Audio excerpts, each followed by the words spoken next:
جی یہاں پہ وہ دیکھیں جی لشکر اسامہ نہیں روانہ ہو رہا تھا، حضور نے کہا تھا روانہ کرو. یار اس لیے روانہ نہیں ہو رہا تھا، حضور حالت نزع میں تھے. مجھے بتائیں ان کو تو چھوڑ دیں، آج نبی الاسلام ہم میں موجود ہوں اور حالات و واقعات بتا رہے ہوں کہ آپ کا آخری وقت آ چکا ہے، اور آپ نے اشارے بھی دے دیے ہیں، اذا جاء نصر اللہ والفتح بھی نازل ہو چکی ہے. اور عبداللہ بن عباس کا باپ عباس حضور کا چچا یہ کہہ رہا ہے کہ حضور کا چہرہ میں پہچان رہا ہوں. بنو ہاشم جب موت کے قریب ہوتے ہیں نا تو مجھے ان کے چہرے سے پتہ چل جاتا ہے. ظاہر ہے وہ بنو ہاشم کے یہ سارے سینیریو میں حضور آپ کو یہ کہہ رہے ہیں کہ فلاں جہاد پہ چلے جاؤ، ٹھیک ہے. تو صحابہ تو کیا حضور کو اس حالت میں چھوڑ کے جا سکتے ہیں؟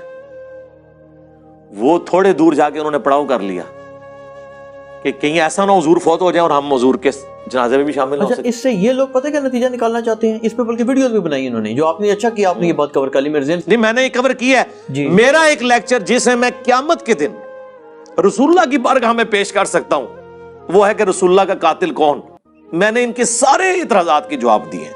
یہ کہتے ہیں حضور کو زہر دیا انہوں نے حدیث لدود کے ذریعے، وہ حضور کے منہ میں دوائی ٹپکا رہے تھے، انہوں نے کہا زہر ٹپکا دیا. اس کے آگے اس کا جواب موجود ہے.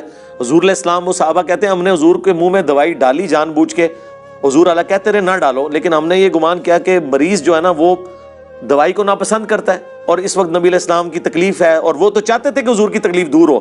آپ اپنے چھوٹے بچے کو ٹیکا نہیں لگواتے، ٹھیک ہے، وہ لاکھ کہتا رہے لیکن آپ سے اس کی حالت نہیں دیکھی جا رہی.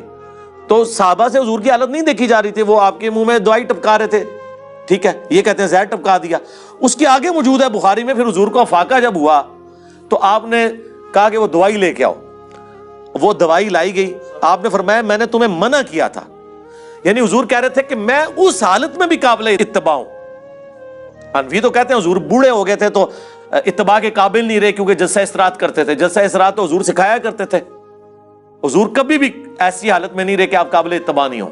آپ فرما دیتے تھے اگر کوئی کریٹیکل سچویشن آتی تھی تو آپ کہہ دیتے تھے کہ یہ خاص میرے لیے ہے. جیسے بخاری مسلم میں حدیث ہے کہ میں بیٹھ کے بھی نماز پڑھوں اللہ مجھے پورا ثواب دیتا ہے لیکن تمہیں آدھا ملے گا. وہ آپ کلیئر کر دیتے تھے. اب اس حالت میں نبی الاسلام نے کہا وہ دوائی منگوائی گئی. آپ نے سارے صحابہ کے منہ میں ٹپکوائی سوائے حضرت عباس کے کیونکہ وہ اس میں شامل نہیں تھے. تو سرکار اگر وہ زہر تھا تو سارے مار کیوں نہیں گئے؟ اور دوسرا اس دوائی کے بعد تو حضور صحتیاب ہوئے ہیں. اگر زہر تھا اور حضور اس سے یہ پک اینڈ چوز کرتے ہیں، آؤٹ آف کانٹیکسٹ چیزیں کاٹتے ہیں، اسی میں ان چیزوں کے جواب موجود ہوتے ہیں. علی بھائی جو جیش اسامہ والی بات ہے نا اس کو کلیریفائی کر دیں. جی میں نے کلیریفائی کیا ہے. نہیں اس میں پتہ ہے یہ موقف کیا بناتے ہیں ان کا موقف؟ جی مجھے پتہ ہے ان کا یہ کہتے ہیں جی کہ رسول پاک صلی اللہ علیہ وسلم نے جان بوجھ کر ان کو اللہ پاک نے غیبی خبر دی تھی کہ میں دنیا سے وصال فرما رہا ہوں، اور ان کو یہ پتہ تھا ان کے بقول کہ جی وہ یہ معاملات اس طرح کریں گے. اسی لیے انہوں نے یہ جو شیخین علیہ السلام تھے ان کو انہوں نے کہا تھا کہ تم اس چھوٹے بچے کے انڈر ہو کے چلے جاؤ تاکہ یہ لوگ دور ہو جاتے. یہ کہتے ہیں یہ پورا اسقیفہ والا معاملہ ہوتا ہی نہ حضرت علی کو ان کے انڈر نہیں کیا. اس کا مطلب آپ کیا سمجھ رہے ہیں کہ شیخین جو ہیں وہ اللہ سے بھی جیت گئے، رسول اللہ سے بھی جیت گئے، اس اللہ سے جس نے قرآن میں کہا هو الذی ارسل رسولہ بالہدی ودین الحق لیظہرہ علی الدین کلہ، اس دین کو سارے ادیان پہ غالب کرنے کے لیے جس پیغمبر کو بھیجا تھا. قرآن میں 3 جگہ یہ آیت آئی، اللہ تعالیٰ ناکام ہو گیا نعوذ باللہ. اور یہ دین غالب ہوا ہے کہ نہیں مجھے یہ بتائیں. پہلے تو یہ مانے یہ قرآن نے کہا تھا میں غالب کروں گا، کیا ہے نا؟ ہاں تو غالب رسول اللہ کے دور میں ہوا ہے یا خلفائے راشدین کے دور میں ہوا ہے؟ رسول اللہ کے دور میں تو صرف مکے مدینہ اور حجاز کی سرزمین تک تھا.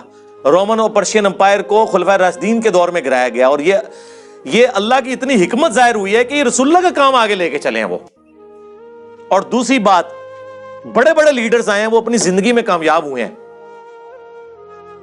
رسول اللہ میں اور باقی لیڈروں میں فرق یہ ہے کہ رسول اللہ دنیا سے چلے گئے، آپ کے ہزاروں ساتھی مرتد بھی ہو گئے، اور یہ وہ ساتھی تھے جو اینڈ پہ صرف آپ کے دبدبے کی وجہ سے مسلمان ہوئے تھے. یہ آپ کے صحبت یافتہ نہیں تھے، یہ ذہن میں رکھیے گا. ان میں سے کسی نے نہیں حضور کو چھوڑا کبھی، وہ حضور کو جینولی پیغمبر مان چکے تھے. باقی لوگوں نے حضور کو قریش کا غلبہ سمجھتے ہوئے ایک بڑے جنگجو کی بیعت کر لی تھی کہ جو سب پہ غالب آ گیا، وہی چھوڑ بھی گئے. اتنے لوگ چھوڑ گئے، چند لوگ باقی رہ گئے، انہوں نے ان کو بھی شکست دی اور رومن اور پرشینز کو بھی شکست دے دی. سوائے اس کے کوئی چیز نہیں ہے کہ غیبی مدد ہے اللہ کی، اور وہ وعدہ پورا ہو گیا. هو الذی ارسل رسولہ بالہدی ودین الحق لیظہرہ علی الدین کلہ.